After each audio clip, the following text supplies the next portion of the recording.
Hello, everyone, and welcome to episode 11 of the Variety Gaming Podcast. Today's featured game is Monster Hunter World. We have a new segment called Why So Negative, where we buy and play a game with terrible Steam reviews and see why it's so bad. Find out what that game is later. But first, our featured game. As always, I am joined by my lovely co-host, Rhaiu. Rhaiu, tell us about Monster Hunter World. What are we getting into this week?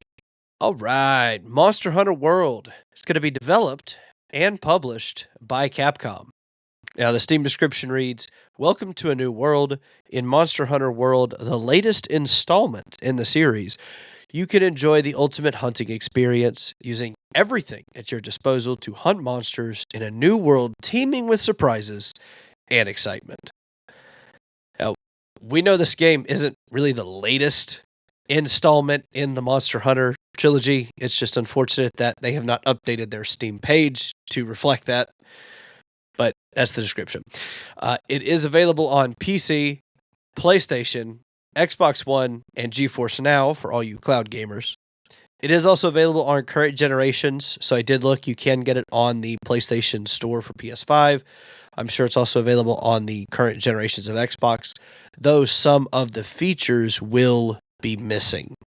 The release date for this game was January 26th, 2018. I also have to jump in and correct you just because it's fun. Monster Hunter's not a trilogy, but it is a series.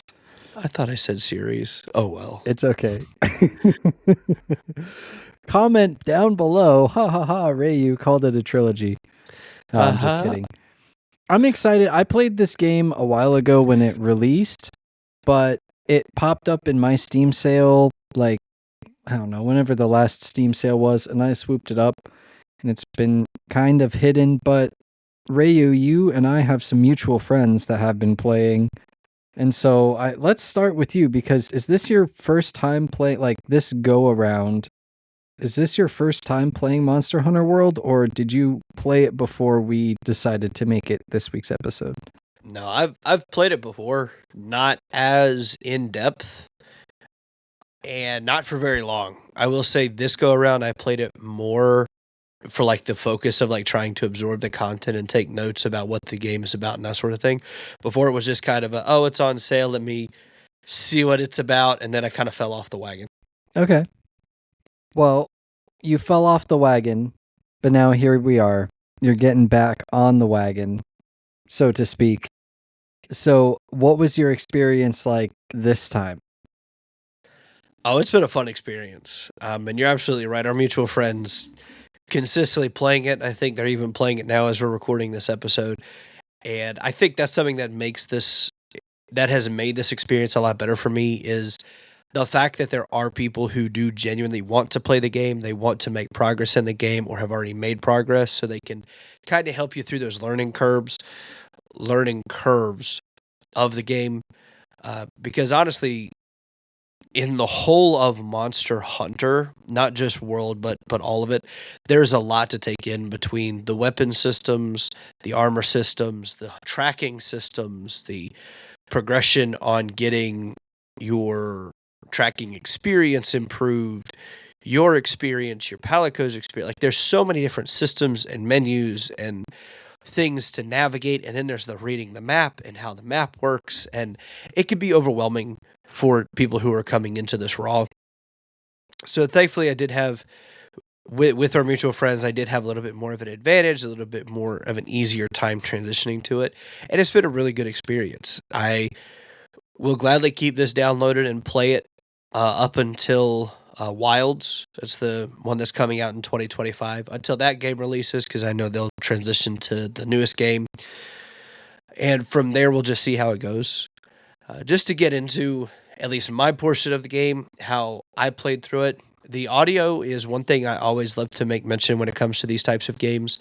The audio for this game has been fantastic. It sounds great. It sounds clear. I don't have any noticeable lagging between the animations and the audio effect. Sometimes in cutscenes, you'll notice you'll get like a dinosaur roar, and then you'll hear it half a second later, almost like one of those older Chinese movies. You know, you see them talk and then you get the sound sort of thing. Didn't have any issues with that, so that's been nice to hear. I also do appreciate how they do have a great level of detail that they put into it, especially the water effects. If you're running as I'm running through a stream, it's not as loud, it's not as powerful as though I'm walking by one of the rushing waterfalls in the game. So that's been something I have appreciated with it. I am using it on headphones, so I do appreciate that running with headphones a little bit more than I would like a TV or speakers, just because the small little details like a dinosaur running, on the level above you or something like that, or like digging underneath you, being able to hear these kind of cues help out a lot. So that's something that's cool and I've appreciated with. Another graphics, I know I've mentioned before, I'm not really a graphical person. I'll play on potato settings just for performance. This one, I did leave it on the default settings for what my rig can handle. It is on the higher end of the graphical settings, which is nice, especially for a game from 2018. There is a just lot of good detail in this. I mean, it's just mwah, chef's kiss, especially walking out into the landscape of the game as you transition from the different biomes. Like the beginning, we start in this kind of lush green biome, and then I think the second biome is our desert world. So it's like as you kind of look out into it, you can see like the attention to detail. Maybe the trees are rustling in the wind and the grass is waving as dinosaurs are running through it. But then when you get into the desert area, you don't see that as much. You'll focus more on like the shadow depth of the flying creatures and all of those things. So I really have appreciated the graphics for this game. That is something that I do want to, again, reiterate.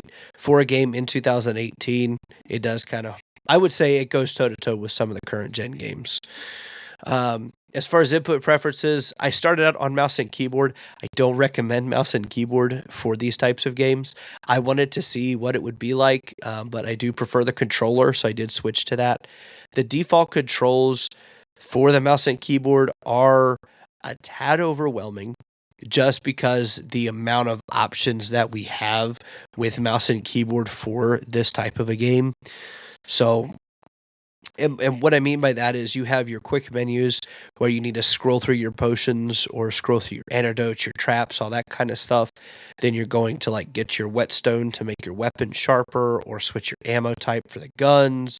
Then there's your communication settings where you're telling your teammates where things are. Then there's your flare if you need to call for help. A lot of different inputs that could go into this game. So especially when you're being attacked by dinosaurs, you want to kind of have these things a little bit quicker than sitting here and pushing so many buttons on the keyboard. So that's why I do feel like the controller is the best option for this game, and maybe games like this. Now, I am using a PS4 controller because that is where this game is kind of designed for, the older consoles. But I don't know if it's just the system itself because I'm playing on PC that it only recognizes Xbox controllers. But I can use the PS4, but the indicators on the screen are only for Xbox. So I don't know if that's a Monster Hunter World thing. I don't know if that's a Steam thing. It's like I'm having to like retrain my brains, like using an Xbox controller system with a PlayStation input system. It's really weird, but I would just say get an Xbox controller. It just save yourself that headache. When it came to the storytelling of the game, I've enjoyed it up to where I've played. I'm currently at about 5 hours in the game, and everything feels linear and continual. It doesn't feel like I'm jumping from one place to the next. It feels like I'm gradually making that progress. Like I mentioned, I've started in the first biome. I've made my way to the second biome. Nothing's kind of jumping out of places there. Because I haven't played any of the other Monster Hunter titles leading up to this one, I don't feel like I need to go back and play those to understand where I am currently. Maybe there is some continual story between them, but again, I don't feel like I'm missing it. So if you're a new player who's been kind of on the fence about it, or maybe you're like Atrax, you see it on sale, you grab it and just have it in your backlog. Don't worry, if you want to follow the story, this kind of feels like its own independent story in a way. Now, the character design. This was something That Atrax, I know you had some fun with this because you like to throw some shade with the name and the look of it. So I'm gonna quickly insert my experience with the character design creator. I didn't want to spend too much time because I knew I would spend too much time creating a character. I hit random until I found a character that was like, picked that one, and then the same with my Palico, which is your feline companion.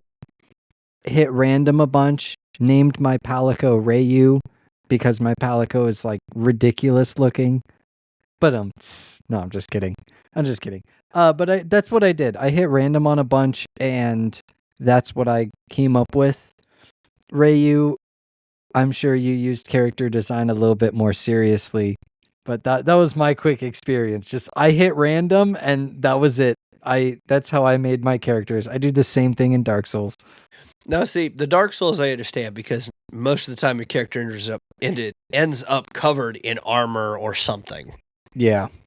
But this one is similar. There are, helmets and all that kind of jazz. But anyway, the character customization, I really appreciate it. It has a good amount of variety for us to pick and choose from. So that's something I appreciated. You can make them taller, lighter skin, darker skin, change the hairstyle up, male, female, all that kind of stuff. So I do appreciate that. I also enjoy the customizing the Palico. I didn't name any of mine Atrax or anything, shade thrown. Okay. But I do wish the games would give us companions like the Palico for us to customize.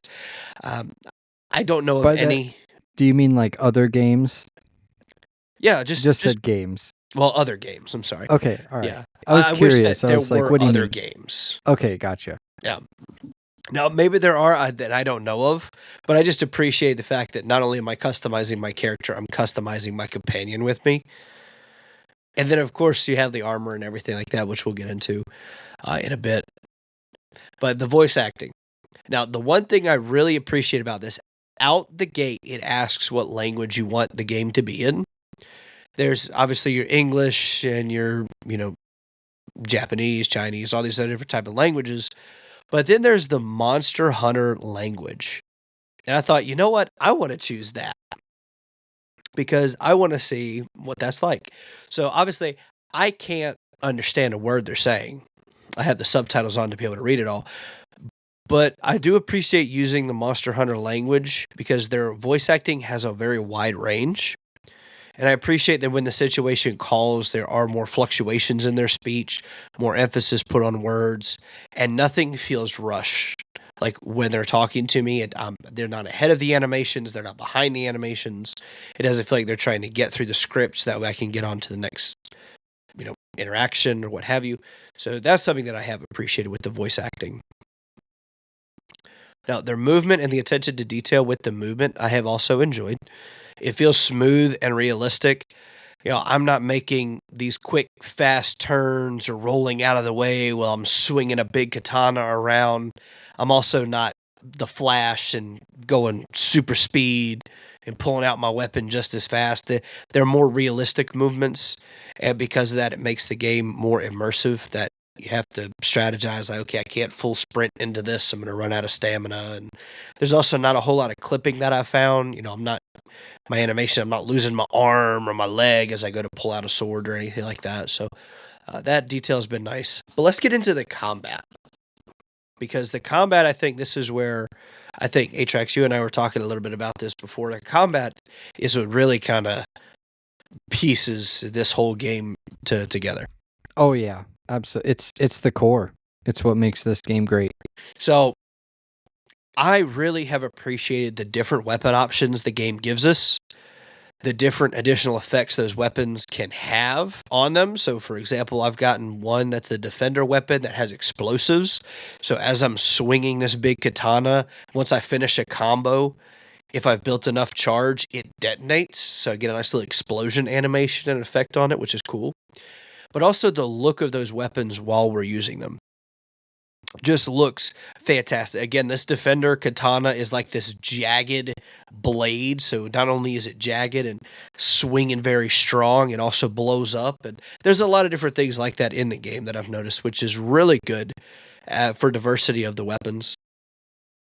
Now, as I mentioned, I've mentioned the big katana. That is the weapon that I was like, I really like this. I want to play using this big katana.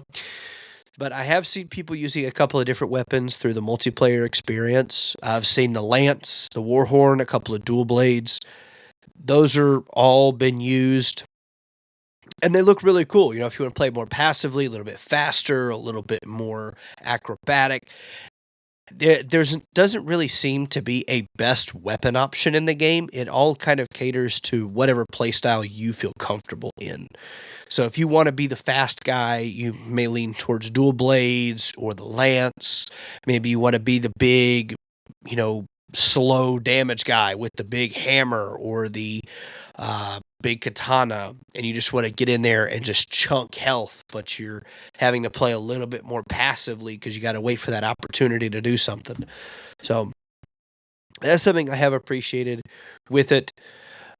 Let's see. I also appreciate that we're given everything at the beginning. It's not as you progress in the story, you'll then be given all of these different weapons. No, it's right out the gate. You're in your room. Here's your variety of weapons. Pick which one you want to go down. And they give you the time. You have your training room right in there. So once you pick a weapon, you're like, oh, let me go see what this feels like. You go in the training room, you try it out a little bit. I don't like that one.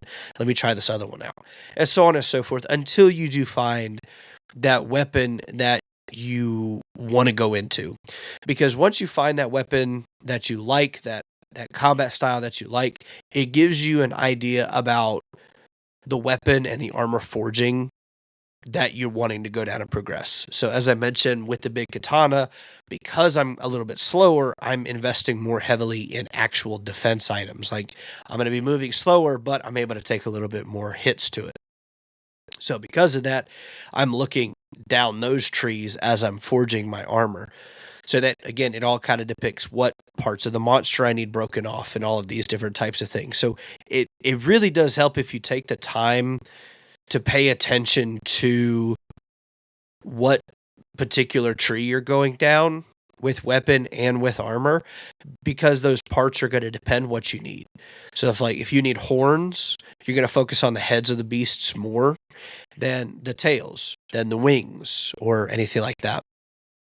So that's something that is really cool, and I'm glad that they do give us those variety of weapons in the beginning.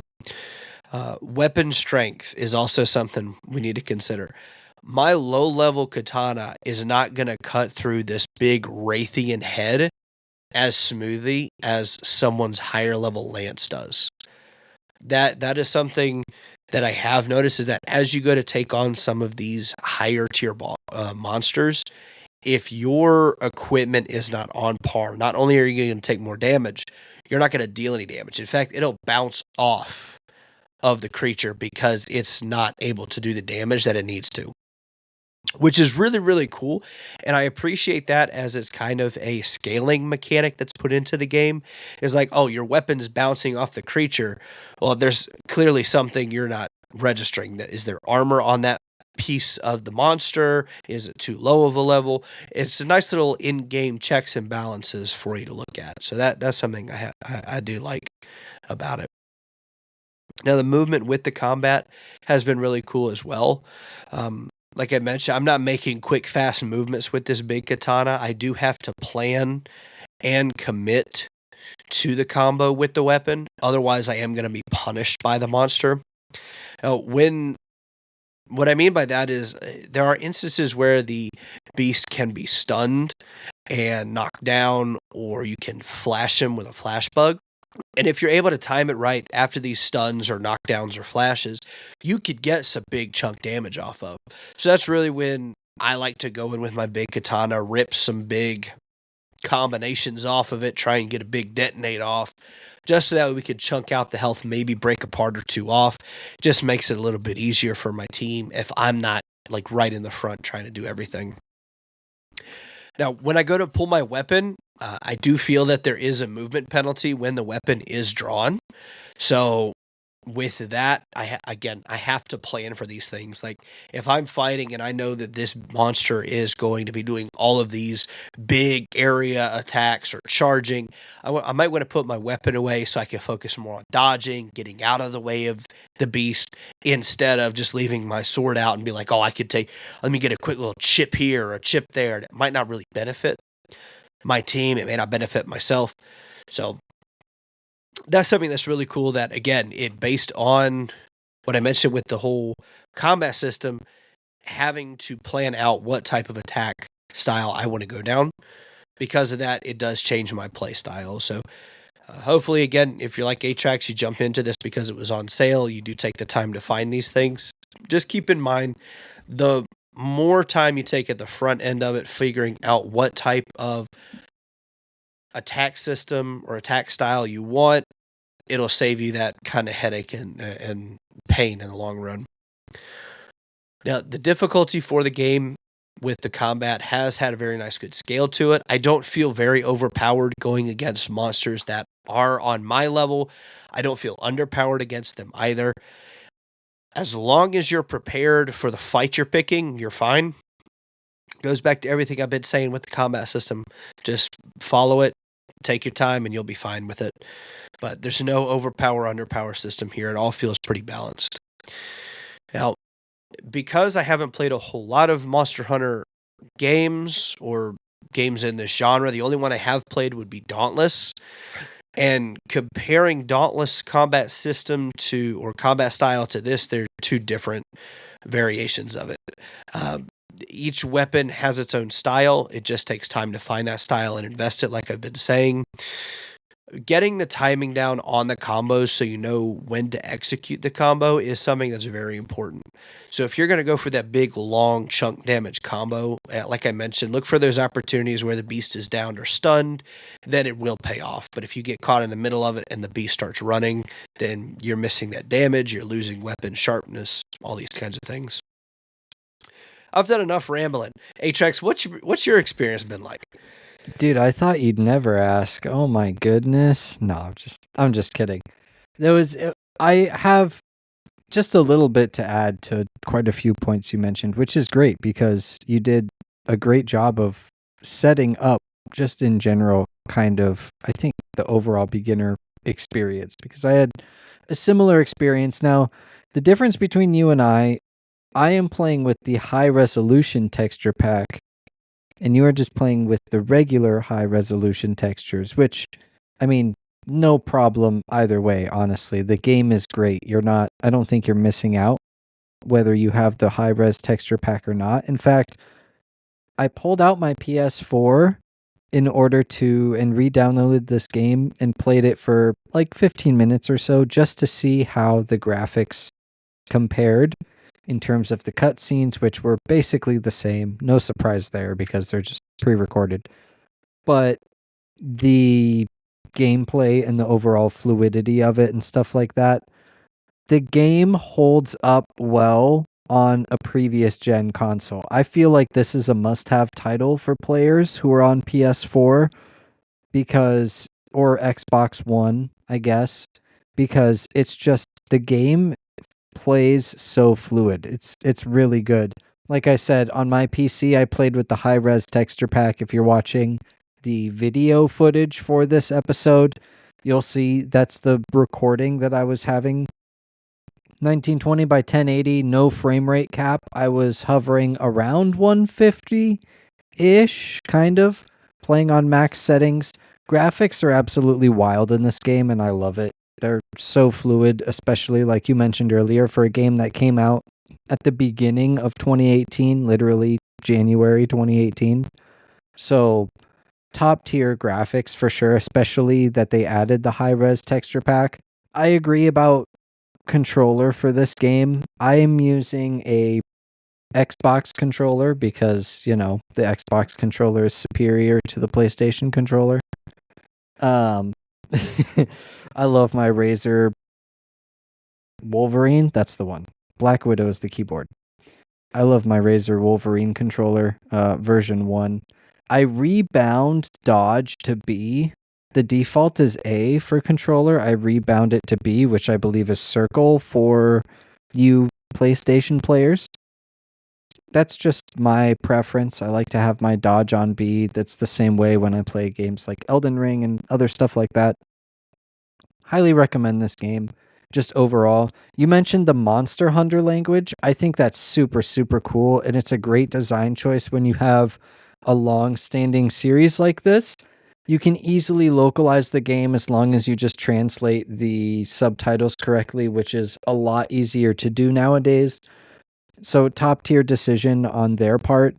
I paid a little bit more attention to the story in this game than I have with other games. Even so, I skipped or speed read a lot of the text quests and stuff like that. Either way, it's simple enough to get the important parts, and I can see the depth of the world for those who really want to dive into it more. Like I said, I didn't really pay a whole lot of attention to it, but even so, I understand the basic concept of there's these monsters and they're moving from an old world to a new world. At least I think that's how it's going. And we're following this one really big one that we saw at the beginning.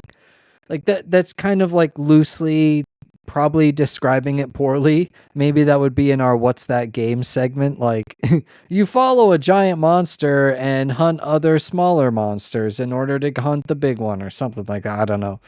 We'll, we'll workshop that one for the next segment. But either way, I think that it's good. Like you mentioned, you can delve into this game without having played any of the previous ones and still get involved and invested in the world. One thing that you mentioned about the combat, and you can choose whatever style you want and how you upgrade materials, and then you upgrade your weapons and your armor and things of that nature. I agree. But one important thing, at least I don't think that you mentioned, is the monster research. So before you go and attack a big monster, you can follow it and it will drop footprints. It will drop different marks like on trees. If it's one that has a particular, like one of the birds that I was following, it's called the Pukey Pukey or Puke Puke, or I don't know, whatever it was called. Basically it drops some of its feathers and some of its like acid spit on the trees, so you can research and get information about the monsters that you're going to fight before you go fight them, which I think is super cool. It's also an important part of the game. Another important part of the game that I didn't hear you mention either is that you gotta eat. Eat your food before you go out and fight a monster, because they give you important either attack damage bonuses or health or stamina regen, or like there's a variety of bonuses. Always be sure to eat before you go out and fight.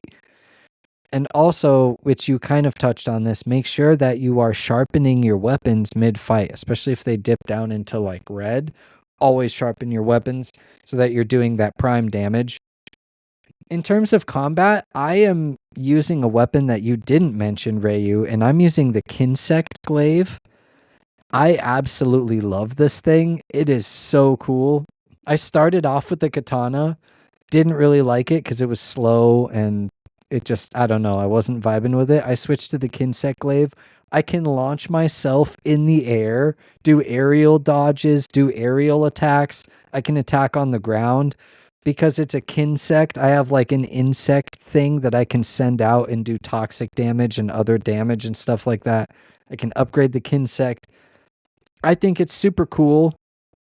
I absolutely love like you said, the variety of weapons. I like the ability that you can choose. And also, you can stay in the starting zone, farm monsters that are relatively difficult to fight. Like, they're not super hard, but they're not easy either. You need to focus. I like that you can farm those monsters until you decide fully what weapon you want to go with, and then you can move into other zones and start farming the more difficult monsters. I think that is super cool. I also like that you need to do like I mentioned earlier, you need to do your research and then get weapons and armor that specifically help you with with that monster fight, or at the very least make sure that you're not weak to something, or you're doing an element that they are strong to. Like, you don't have to be super, super strict with it, but it is important to be aware of those things and focus on them. In the beginning, speaking of armor, I felt that the Guardian armor was incredibly overpowered. I know that it's kind of meant for helping boost people into the Iceborne DLC. I switched out of it. I don't know, Rhaiu, if you stuck with the Guardian armor or not. I switched out of it and I went to the leather armor. I think it's called the Hunter armor. And I've been, at least for me, that's made my experience much more enjoyable, because when I had the Guardian armor, it felt so broken. So I went with the base equipment just to kind of get the overall beginner experience. Like I said, I have played, when this game first came out, I played it for like 5 hours on launch. Didn't really put a lot of effort into it. I got farther this time than when I first played on PlayStation 4. So, and I mean, I've bought this game twice and I've played it for 20 hours, something like that. So that tells you how good this game is. Highly recommend. To be honest, I'm going to be playing this for a lot longer. It's going to stay downloaded on my hard drive. One last thing I want to mention though is the world design is really diverse, and I love the way that you traverse it. The first zone alone has multiple levels. It has vines that you can swing across. It has vines that you can climb up. It has flying creatures. It has creatures down on the ground. It had like the diversity in this world design is so good. Then you move, like you said, Rhaiu, to the second biome, and it's like a deserty area, and you're fighting this super giant rock rhino looking monster that has a lot of defense, and you have to find the parts where it's not covered in rock armor so that you can attack it properly. And it's so cool. The map took me a little bit of getting used to, figuring out the different layers and how different ramps and things work.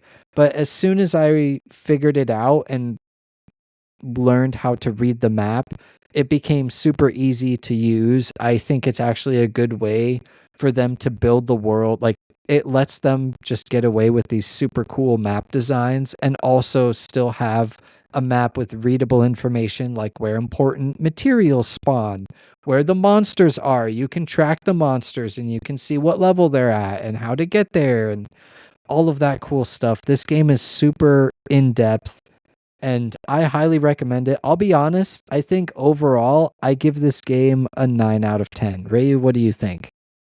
Easily 9 out of 10. Yeah. It highly recommend. And if you don't want to pay full price for it for some reason, throw it on your wish list. It should definitely go on sale probably in the next couple of months if you're listening to this episode near when it drops here in September. Because during the winter sales, during the Halloween sales, all of that stuff, I'm sure this game will go on sale. And there is I would say easily hundreds of hours of content in this game, because it's so great. Highly recommend. Highly recommend. Rhaiu, do you have any final thoughts on Monster Hunter before we move on to our next segment? Yeah, I would say that if you do decide to get into this, definitely get friends involved with it, or message us here at the Variety Gaming Podcast. Let us know that you want to jump in and play. If you can't tell already, we do play a variety of games on this podcast. There are a few games that are kind of always going to be played with us, but we're always looking for things to play. So if you do get into it, you want somebody to group up with, to play with, let us know. We'll not shy away from it. Yeah. I will say it's not necessary. I played solo my duration, and you can, but this game is much more fun with friends, with people, and definitely, if you can, go with Rhaiu's recommendation and hit us up on Variety Games, because, yeah, we would love to hear what your thoughts are. Hopefully they're not negative. And speaking of negative, that brings us to our next segment, a new recurring segment on the show, Why So Negative?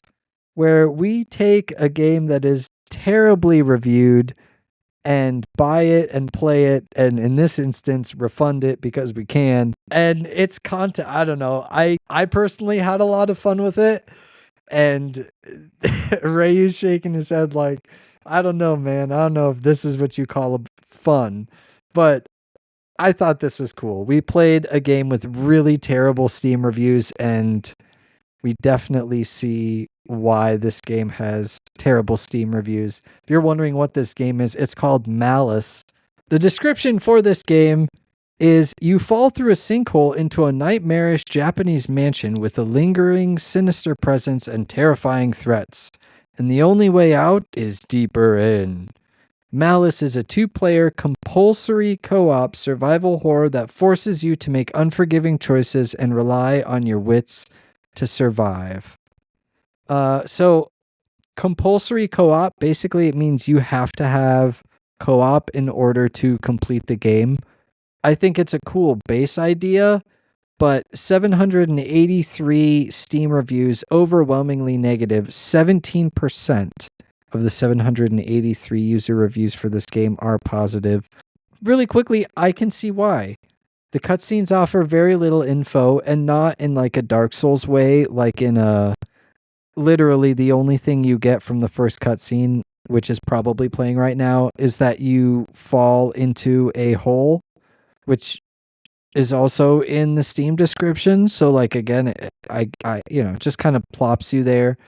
There's no explanation that you need to use voice communication to work together, to describe your surroundings, to describe the items that you're picking up, to describe what's on the items that you're picking up, to describe the doors and the this and the that.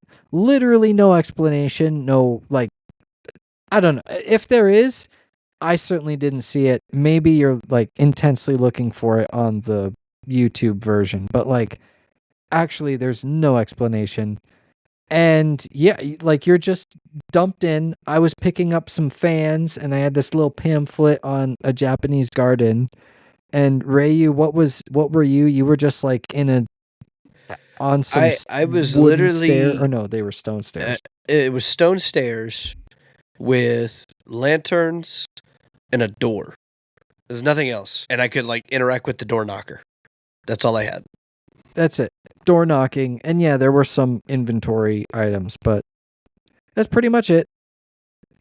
So we eventually, I don't know if we'll skip ahead in the YouTube version or something. Eventually we figured out that the fans coordinated to seasons, which were mentioned in a poem that Rhaiu had. So I had the fans, but dude, even trying to explain this is ridiculous. I had the fans, and the fans had markings on them. The fans also were of different seasons. I had 4 fans, 4 different markings, 4 different seasons. The pamphlet that I had also describes the seasons in, I think it was Japanese culture.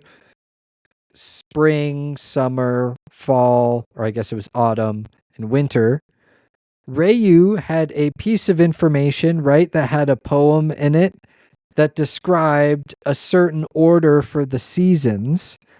So then I had to figure out the order of the fans, which would then give me the order of the symbols on the fans. Then I had to look at the pamphlet and compare the symbols and give them to Rhaiu in voice comms in Discord, by the way. This is not in-game. There was in-game chat. We should have checked if the in-game chat worked. I don't know, but we were in Discord anyway. Even in Discord, it was difficult to describe. So then I lost myself. Okay, the seasons, and they had the number. Okay, yeah, they had the symbols on them. The symbols corresponded to numbers, and those numbers were the order that Rhaiu needed to knock in order to unlock the door into the next area. That was the first puzzle. Like, and it's funny too, because before we started playing this, I went through and read the Steam reviews, and a lot of them were about the first door puzzle. And when we got to it, I was like, oh, this is what everyone was saying is terrible. And now I understand why. It was so incredibly complicated with literally no info. And then on top of that, when we got into the next area, it was so jam-packed with items. I didn't know which items do we need, which ones are key items, which ones are just random stuff littered about the area. We only had 5 inventory spaces, and you needed the pamphlet more or less as a guide to guide you. At least that's the impression I got, to guide you through the entire game, or at least the first areas that we were playing. And the inventory space is so limited for how many items. I think you needed 4 items. I needed 4 items. We had to coordinate our inventory spaces. We had to coordinate, like, I think it would have been easier to play this game on 2 computers right next to each other. So we could like turn and, okay, get this, like, or maybe even one person playing on 2 computers. So they could just like run around in the area and see like, okay, this is what this looks like. This is what that looks like. Like, and then on top of that, I don't even know what the goal was. Like, we fell in a hole. Is the goal to just like there was no, because there's no preface. We were just 2 people walking in the woods, and then we fall in a hole, and like, I don't know. Ray, you help me out here. Give me something to say about this game, because like I don't know what was the goal. What was the like? I'm almost, it's literally one of those things. It's so bad. I almost want to go back and play a little bit more, get farther to see if we get any info, anything to figure out what on earth is about this game, because like it's just, there's just nothing. There's no, and then on top of that, there's a cheap jump scare in there that completely got me and got me freaking out and going crazy. And Ray is just like, oh, haha, it happened to you, but not to me, because it was a cutscene, I guess, only for me. I don't know. It was incredibly weird. But that being said, it was a very interesting gaming experience. Like, come on, Ray, give me your perspective. So I knew things just based on the Steam reviews. I knew this was going to be a bad game. I was like, okay, we're going into this just to understand why. And I tried so hard to keep an open mind with this game. Now, I'm not one for horror games. I'm not one for this particular genre. Atrax just like, hey, let's go play this. I'm like, oh boy, here we go. Okay, let's do it. And when we went into the main menu and I went to search for an online session, and there are 0 online sessions of this game 2 years after it's been released. This game bad. This game down bad. And then when we were in the chapter selection screen, there's no indicator that there's a ready up or that your co-op player is ready. There's nothing. Atrax just had a start screen. I didn't have anything. I had to select the boy or the girl. That was it. So that was something else. And what you were saying, there's no objective. There's nothing. There's no goal. There's no objective markings. There's nothing. You're in a hole. And then it's like, okay, here's how you move. Okay, here's how you crouch. Oh, use this button to interact. All right, good luck. And that was it. That was your tutorial. So the whole, and I'm sorry, hit enter to pull up the chat. That was ironic. They didn't tell us that, everything in the area could essentially be a clue. Like, had I realized that the note that I had picked up probably 10 seconds into walking into that area would have held a clue in it, we probably could have gotten through the door puzzle faster. The fact that it didn't, and I like read it and I was like, oh, this is talking about like knocking in a certain order. Oh, that doesn't make any sense. Hey, Atrax, this is what this poem says. Oh, well, I have something that says that. So it's weird because there's nothing that tells you have to work together for that. And there's nothing that kind of steers you in the right direction. Maybe that's because we're just too lazy and we're used to handouts. I don't know. But I felt like it was an overly complicated game and for no reason whatsoever. There's very little information, and there's a lot of, like, I think you mentioned it, there's a lot of just items that are cluttered. I think in one instance there was a cup with tea in it that we could pick up. There was a bowl that we could pick up, and I'm just like, why are we picking up everything?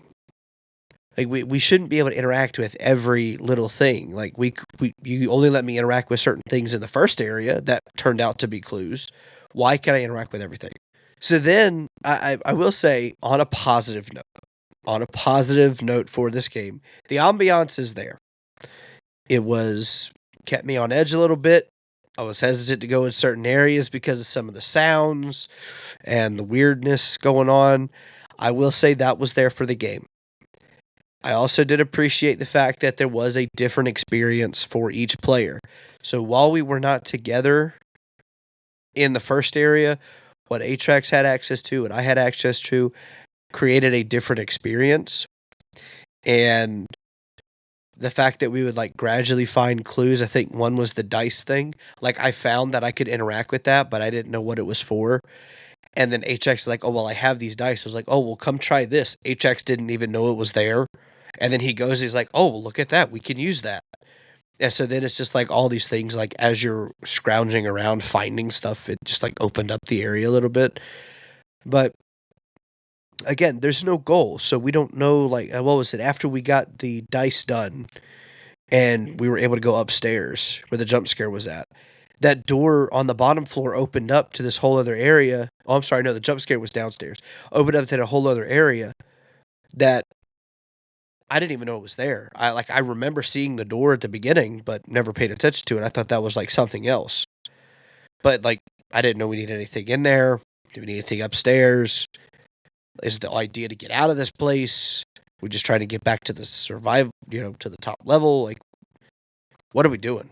And that you mentioned kind of like on a positive note, I will say the sheer difficulty forced the both of us to work together in a way that I don't think any other game has before, of literally describing every single thing in our respective surroundings as to what's going on in order to figure out how to unlock literally one door.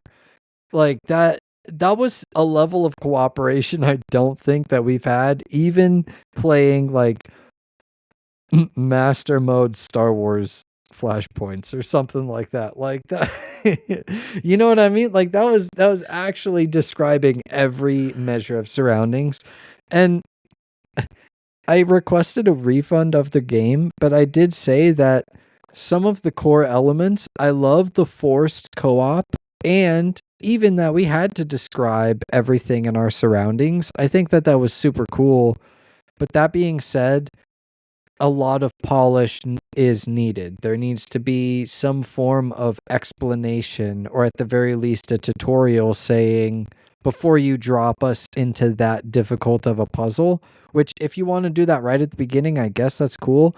At least give an explanation of a screen popping up saying, this game requires you and your co-op partner to describe your surroundings in incredible detail in order to solve puzzles together, or something to describe like, hey, this is what you have to do. Just dropping us in there with nothing, no, like, even the quest items weren't highlighted or like glowing, or I mean, I guess the idea was that you could pick them up and that's what made them different.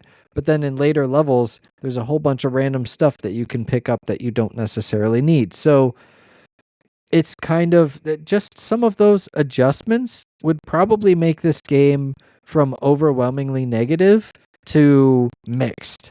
You know what I mean? Like just a couple of highlighted things, a couple of things explained, and a little bit more detail would, at least in my experience, and we played it for what, an hour so that we could refund it because it was that difficult and that bad from our perspective. But if you happen to be the developer listening to this for whatever reason, or just somebody who has played this game, then that would be our like critique, to make this from so negative to at least mixed or even positive.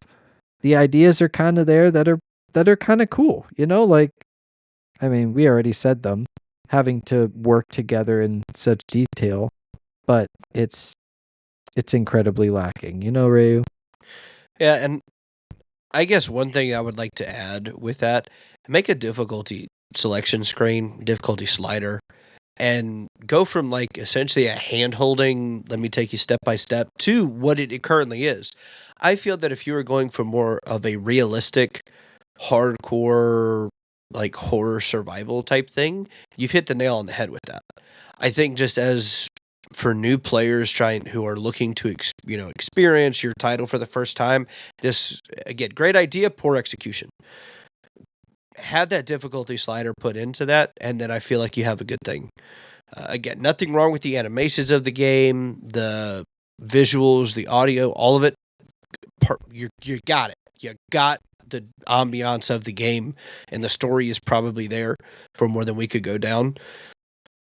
That being said, you'd need that difficulty slider for new players to get into it, and as those new players get accustomed to it, then maybe going ahead and just, I guess, offering more Steam achievements for the harder difficulty, so that way they could go back to like chapter 1, and sure, they already know it, but maybe change it up. Maybe don't put the items in the same place, or maybe have them flip to the other side.